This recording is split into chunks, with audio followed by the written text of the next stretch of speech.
6 years. I don't even know what to say to that. It sounds like I must be saying something untrue there, but I created this channel on May 12th, 2017, and today's date is May 12th, 2023. I cannot argue with the math. This channel has been here for exactly 6 years. That is a long time. So much can happen over that span. I just learned that the entirety of World War II took place within 6 years. The term of a U.S. Senate... No, I'm not going to sit here and name things that are 6 years long, but man, 6 years. I have just said the word 6 years 6 times, which I think shows how much I don't know what to say right here. Thank you, everybody. It's been such a special time in my life. I don't want to get too deep here, but I feel like one of the keys to life might be to simply spend your time in a way that you feel is meaningful. We only get so many years on this planet, so we want to be able to look back at the past year and say that that was a year well spent. And for the past 6 years now, I have been fortunate enough to feel like I have been doing exactly what I should be, and that's a great feeling. I'm realistic about things. I don't think my videos have been changing the world in any way, but I do think that they have been a small positive presence in people's lives. That right there has always been my goal, to put stuff out into the world that is both positive and genuine. At its core, the entirety of this channel has just been me presenting and analyzing facts to piece together a story that the viewer will hopefully find to be inspiring or motivating or educational, entertaining, if nothing else. And when you multiply that by hundreds of thousands of people every week for 6 years, I feel like I've been doing something here. And it's not just me. I should say I feel like I've been part of something here. It's all of you that tune in each week, show your support, start up great discussions in the comments. I am not exaggerating when I say that this channel has developed the best community. Practically every day, especially on Wednesday with the new video, I am all over those comment sections, and most of the people there are typically genuine and positive, just really understanding the spirit of the channel. It's pretty amazing, really. But with all that being said, this past year hasn't been the smoothest. With over 300 topics behind us, I'm finding it more and more difficult to capture everyone's attention each week with a video that still brings value. The channel hasn't grown nearly as much as every other year, and overall, things have been noticeably slower. All that is pretty concerning, but let's not be greedy here. 180,000 new people following the channel should not be considered a bad thing. And just 1 month ago, I published a video about Fuddruckers that has already been seen by over 1 million people. I have been experimenting a little bit with the videos as far as potential new series, approaches, titles. I tried bringing back an old series. I'll admit, it's hard to keep things fresh after 6 years. I wish I could say I had a more exact plan moving forward, but I'm just going to have to slowly figure it all out as I go. Hopefully you can help me with your feedback, and by just continuing to support the channel in all the ways that you have been doing for so long already. So there's my update. Not quite the strongest year statistically for the channel, but on a personal level, it is still as significant and meaningful as ever before, and I could never thank all of you enough for that. I should be saying thank you 1.65 million times, but even that would not be enough. Okay, that is just about everything I wanted to say for this year's update/celebration video, so for the rest of it, I put this post on the community tab to see if anyone had any questions that they wanted me to answer. I picked out some of the ones that stood out to me, so here we go. The top comment says, "Do you have a business-related college degree, or do you just do a lot of research for each video, or maybe a bit of both? Either way, your videos are great, and I appreciate all the work you put into each one." Well, thank you very much, J.R. Haven. I did, in fact, go to business school, but I would say it has been minimally helpful when making these videos. Like, if anyone wanted to create their own YouTube channel similar to this one, I would not recommend 4 to 5 years of business school beforehand. Maybe a couple of introductory classes to get familiar with the stock market and financial statements, but I really do think that it all looks way more intimidating than it really is. I'll tell you what has been helpful though, the foundation of knowledge that I built from researching all of these companies for previous videos. For example, when I made a video about the WWE, I had already learned a lot about wrestling when I made a video about WCW. That same idea goes for airlines, retail, restaurants, banks, fashion, computers, phones, films, video games. At this point, most of what I covered is familiar territory. Did you expect this channel to have this much success when you first started this channel? It's surprising how how much you've grown since the very first anniversary. Thank you very much for that compliment, Pen L. I never expected this channel would have this much success. That would be absurd. But at the same time, I did have a lot of confidence. Probably because at that point in my life, I simply had to make this work, so I couldn't accept any other outcome. But also, sometimes you just know when something is right. You ever have that? When something just feels like it's meant to be? I don't know how else to describe it. So I never expected everything to get this big, but I very much believe that it would turn into something. My question for you is, which out-of-business companies do you miss the most? To keep up the good work, I love your content, a lot of great info, and at times, nostalgia. I don't know if you could technically say out of business, because most of these companies seem to hang on in one form or another, but Blockbuster. I'm a huge fan of movies, and I used to go there multiple times a week, sometimes multiple times a day. That place was amazing back then. Obviously, now the magic is gone. I remember the last time I went there, shortly before they shut down. It was a very depressing vibe. I rented Terminator 3 that day. Most would agree not nearly as good as the first two, and I always thought that was fitting, and that, much like Blockbuster, the series was failing to recapture the magic that it had once created.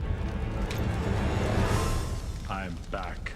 But yeah, I've had many Blockbuster nights. Congratulations on the milestone and many more to follow. If you can report on a fictional company, which company would you profile? I have had so many people say that I should make a video about a fictional company for April Fool's Day. They usually suggest Dunder Mifflin from The Office. Honestly, I don't think that's really my type of humor, and it really seems like it would be more work to make something that's less valuable to everybody. Though, I'm just thinking right now, Acme from the Roadrunner cartoons would probably have some crazy lawsuits to talk about, and Monsters Inc. has gone through a pretty major shift in their business. Ghostbusters is a unique business, maybe a little polarizing, but they have had some interesting rises and falls that could be talked about, not to mention an incredible logo. Oh, also, I just finished watching the show Silicon Valley, and my goodness, if Pied Piper were an actual company, they would be a perfect subject for this channel. Dr. Living Dark has missed these posts every year, but now that he's finally here, he has a pivotal question: which video did you enjoy making the least, or at least a subject that you avoided making a video on for some specific reason? The answer there is anything related to social media, simply because I don't really understand it. I never use it personally, so I have such a hard time learning about them to a degree where I could talk about it confidently and draw conclusions. I believe my only attempts so far have been my videos about Facebook and Twitter, both of which were stressful to make, and I feel I kind of missed the mark a little bit. My number one most requested topic is MySpace, a website that I have never even been to, so I want to try to make that video one day, but you can see how it's going to be tricky. Instagram and Snapchat are also platforms that I would very much like to try to cover, but we're gonna have to wait for a week until I feel extra ambitious. Here is a simple question from Julian Jett. What would you consider your best video in the past year? Looking through all of them, I guess the one that stands out would be Auntie Anne's versus Wetzel's Pretzels. It got a little bit overlooked, so I recommend you check it out if you missed it. There's a lot of good stuff in there. Auntie Anne's is an exceptionally inspirational story, but aside from that, so much has happened in the whole soft pretzel in the mall industry. It's one of those things where we all know it's there, but so few people know the complexities of it. Plus, the pretzels are pretty delicious, so I was more than happy to spend my week learning about them. Do you regularly watch YouTube, and if so, what are your favorite channels? I guess an appropriate question. I love watching YouTube. That's what sparked my interest in doing all of this in the first place. Though I intentionally avoid watching anyone who makes videos similar to mine to be sure that I'm not copying them in any way, but just looking through my personal subscriptions, some that stand out would be the LA Beast, Man Carrying Thing, Cody Leach, Alex Leba, and of course, Steve-O. Love your channel. Do you ever get recognized in public by the sound of your voice? To answer that question, I have yet to be recognized by the sound of my voice. It was a small concern of mine early on, but after 6 years and not a single occurrence, I'm feeling pretty safe. I don't know, that's weird though, right? I have kind of a distinctive voice. Do you think that you would be able to tell if you were just talking to me in public somewhere? I'm curious about that. Is the silhouette used in the background of the videos actually you? Not a dumb question at all. Yes, the silhouette is me, but it was made from a photo that was taken 6 years ago, so it is indeed a much younger silhouette. Alright, that should just about do it. I'm sorry if I seem uncomfortable talking about all of this. I'm obviously kind of a private person that doesn't love talking about himself, but I think it's important to connect with the viewers on at least a little more of a personal level during these anniversaries. It's a great way to celebrate with all of of the people who helped make this channel what it is. For next Wednesday, I plan on putting out a video that I made a few years ago but have yet to release. That's my tradition each year, so let me know if you notice any differences. Also, I will be removing this video after about a week or two because celebrations don't last forever, so congratulations on being here in time to see it. That means you're likely one of the most dedicated followers of this channel, and I really appreciate that. As another part of my tradition, I will be spending days in the comment section of this video. In the 5-year anniversary video last year, I literally read and replied to every single comment, and I'm talking about thoughtful replies, not just quick thank yous or whatever. I don't know if it's gonna be that much this time, but you do have my promise that anything you write will at the very least be read by me. So let me know in the comments, I guess anything you want to let me know. Tell me about yourself. Tell me about how the channel fits into your life. Tell me what you think about the channel. I have dedicated 6 years of my life to this and counting, so I'd love to hear about the actual people out there that are watching it. Or feel free to ask any other questions that you have that I didn't answer in this video. Before we end yet another celebration video, I want to be sure to thank you all again. To me, it feels like we've all been part of something very special here, and somehow enough of us keep coming back every single week to do it all again and again. It is truly amazing, and I will always recognize that. So thank you for being here with me. Thank you for making it all happen. And for my final thank you, you probably know what I'm going to say.